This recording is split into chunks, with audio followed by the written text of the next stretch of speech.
याद है आप सभी को। आज मैं आप सभी को धनतेरस की कथा सुना रही हूँ।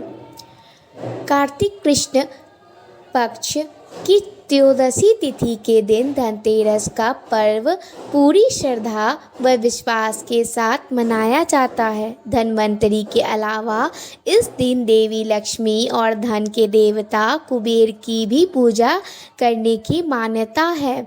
इस दिन को मनाने के पीछे धन्वंतरि के जन्म लेने की कथा के अलावा इसके बारे में एक दूसरी कहानी भी प्रचलित है। कहा जाता है कि एक समय भगवान विष्णु मृत्युलोक में विचरण करने के लिए आ रहे थे। तब लक्ष्मी जी ने भी उनसे साथ चलने का आग्रह किया। तब विष्णु जी ने कहा कि यदि मैं जो बात कहूँ तुम अगर वैसा ही मानो तो फिर चलो। तब लक्ष्मी जी उनकी बात मान गई और भगवान विष्णु के साथ भूमंडल पर आ गई।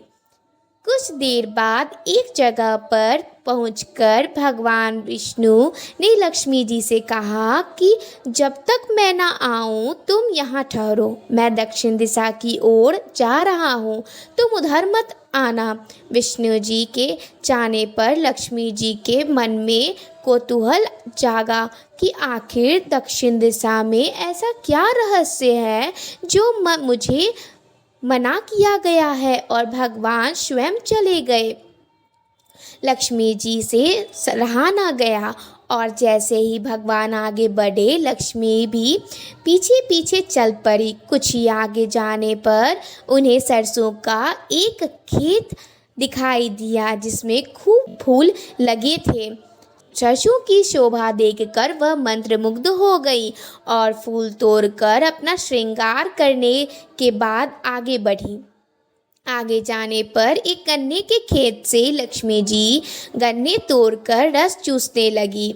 उसी क्षण विष्णु जी आए और यह देख लक्ष्मी जी पर नाराज होकर उन्हें श्राप दे दिया कि मैंने तुम्हें इधर आने को मना किया था पर तुम न मानी और किसान की चोरी का अपराध कर बैठी।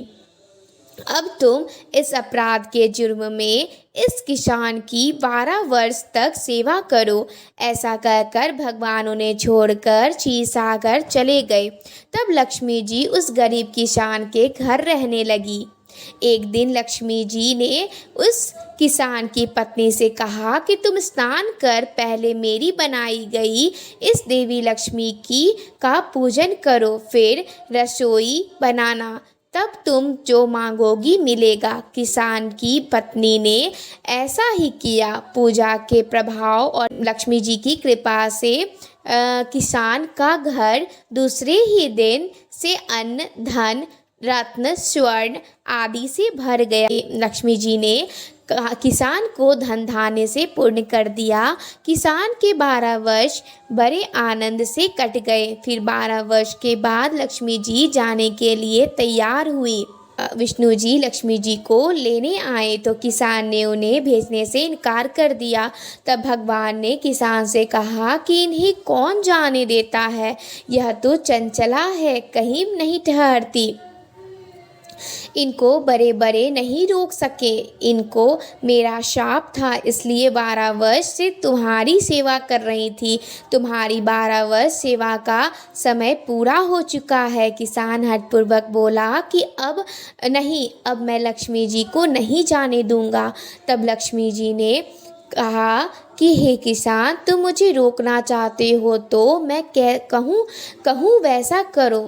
कल तेरस है, तुम कल घर को लीप पोत कर स्वच्छ करना, रात्रि में घी का दीपक जलाकर रखना और सायंकाल में मेरा पूजन करना और एक तांबे के कलश में रुपये भरकर मेरे लिए रखना।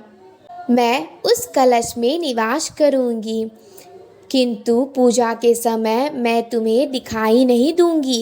इस एक दिन की पूजा से वर्ष भर मैं तुम्हारे घर से नहीं जाऊंगी। यह कहकर वह दीपकों के प्रकाश के साथ 10 दिशाओं में फैल गई। अगले दिन किसान ने लक्ष्मी जी के कथा अनुसार पूजन किया।